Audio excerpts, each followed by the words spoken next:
You may be surprised to know that in 1944, Greensboro was home to a Nazi POW camp. Let's explore what infrastructure survived at that camp 80 years after the fact. There's actually quite a bit. In 1943, Basic Training Camp 10, later designated Overseas Replacement Depot, or ORD, was established on the northern edge of Greensboro. The entrance to ORD located approximately where Bessemer and Summit intersect, then continuing east down Bessemer.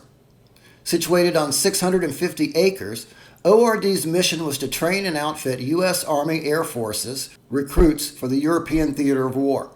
Grafted onto the southeastern corner of that base, located south of Bessemer at the corner of Winston and Sullivan Streets, was the gateway into ORD's German prisoner of war camp. If you want to tour what's left of that enemy internment facility, travel east on Bessemer, turn right at Winston. Traveling down Winston just a few feet past Sullivan, you would be entering the POW camp in 1944. There was a guard station there, but no serious security. Barbed wire atop fences surrounded the camp. To the right on Winston were 8 prisoner of war barracks, the third of which is still standing at 727 Winston, with an added, more modern brick facade. Next door at 725 was Mess Hall number 11, reserved for German POWs. The 8 barracks were equipped with 4 latrine and shower units in the rear. One of those outbuildings can still be spotted behind a more modern building at 721 Winston. The street was known as South 13th Street then. POWs crossed the ocean on Liberty ships, returning after delivering supplies overseas, arriving by rail on the way to Greensboro on Pullman cars, the height of luxury, waited on by black porters in transit, served in dining rooms where African Americans weren't welcome, not even African American soldiers. They were treated so well it created a furor after local airmen of color complained, rightly so, that our enemies were afforded better accommodations than they were. You can still see the tracks, and the ORD train depot is still standing at the corner of Bessemer and English. That was the outer edge of ORD.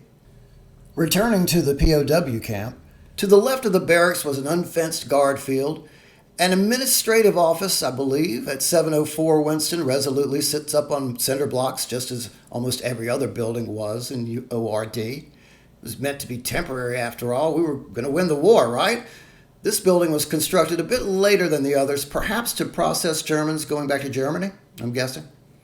The fencing in front of this structure is precisely where the barbed wire line was in 1944. It stretched almost to Sullivan and surrounded the barracks and outbuildings. You can still see where the fence line was and is today. Notice, that's the original gate. This was the entrance into the camp behind us. You can see where the fence line was behind the camp as well. With every able-bodied male recruited for the war effort, the United States was suffering a severe manpower shortage in 1944. And while women were being recruited for the manufacturing sector, we couldn't very well have German nationals building our ships and planes, now could we? So local farmers would round up prisoners in the morning to spend the day plowing and harvesting cotton, tobacco, peanuts, and other duties around ORD. Limited to 8-hour shifts, they earned 80 cents a day. South 13th Street, Winston Street, ended at the edge of camp, but today it curves to the east leading into Utility Street, which retains its original Army Air Forces base name. The fencing you see here was likely installed when the administration building was added around 1945. You can see the double gate that would allow transport trucks through. More on that in a bit. And this connects to the other fenced-in zone set aside for POW recreation and education, including a library, English lessons, movies and newsreels depicting U.S. Army Air Forces, many of the airmen and troops trained just a couple of blocks from here, raining holy hell on Nazis all across Europe. Up until very recently, there were 2 existing buildings, recreation buildings, on this property, but they've been demolished. 2200 Sullivan Street operates out of 2 refurbished rec halls built for POWs on the eastern edge of the POW camp.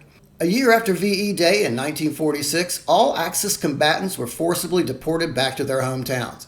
If given a choice, a great number would undoubtedly have stayed put, but they had it a lot better here in the USA than the war-ravaged nation they were returning to, a large portion of which was occupied by bloodthirsty Russians hell-bent on revenge.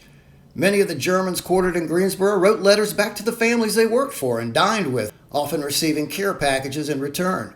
In those missives, former combatants remarked that they never understood the concept of freedom until they were imprisoned here. So, 425,000 Germans incarcerated around the country, including about 10,000 in North Carolina alone, helped America win World War II? Not see that coming.